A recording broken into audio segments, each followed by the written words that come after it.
Mosiamise Business Consulting is a specialized consulting and systems development company that is driven by results and tailor-made solutions for traditional councils and authorities in order to assist in the development and growth of relevant communities. To talk to us today about their work in communities, I have the CEO of Mosiamise Business Consulting, Karabo Dube. Good morning and thank you for joining us. Good morning, Thabo. Mosiamise, one who makes things well. Tell us a bit more about this company and where you're based and why were you established? Mosiamise Business Consulting, it's a firm of consultants who specialize in crafting solutions that are tailor-made for traditional communities.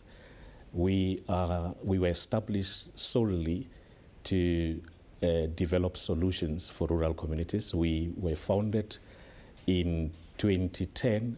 We are based in Roodepoort. And what are these core solutions that you provide for traditional communities? These core solutions, Thabo, include developing rural development strategies. That entails putting together master plans for rural communities. Those master plans, they need to be funded. To fund them, it means that we have to corporatize these communities. Inclusive of corporatizing them, we have to develop treasuries for them. Treasuries, it means that we have to make sure that they will remain solvent, but apart from being solvent, that they will always remain liquid. One can give an example of a community such as Royal Bafokeng Nation and Bakatla Bakafela. And what is your model for rural development? Our model is developing a master plan.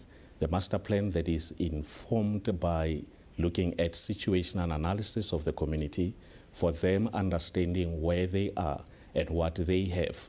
That entails that we go in and look at the assets they have and how then to optimize these assets in a way that can begin to drive development in the rural communities. Now, you've also got a drive for social responsibilities for communities. How do you incorporate that into the work that you do? We look at social responsibility, Thabo, as a privilege. We believe that giving is an honor. We have taken it a step further to say that instead of giving a community blanket, why can't we build them houses? Instead of buying a child books, why can't we take that child through schooling up to university so that then we can start to reverse the gains of poverty that we are dealing with in this community. And why did you decide on rural development in particular? My origin is rural. 70% of my folks, they come from rural communities.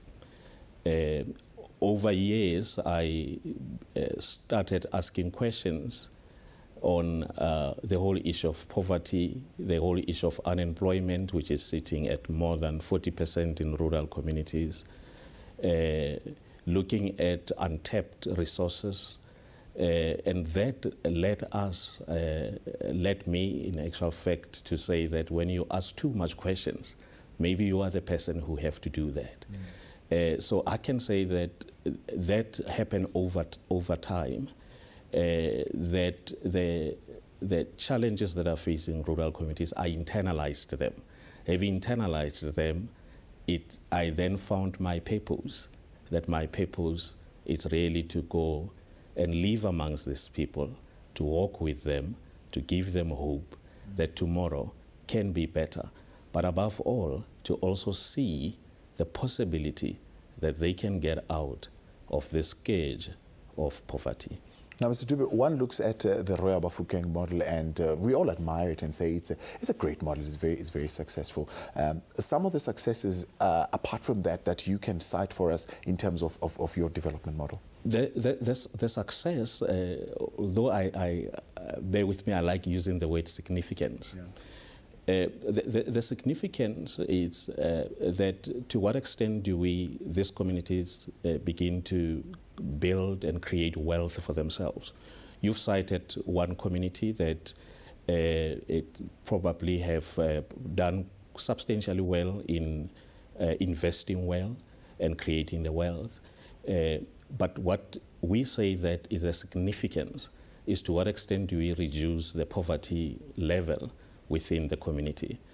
But above all, is the success is when we walk in a community where there is nothing.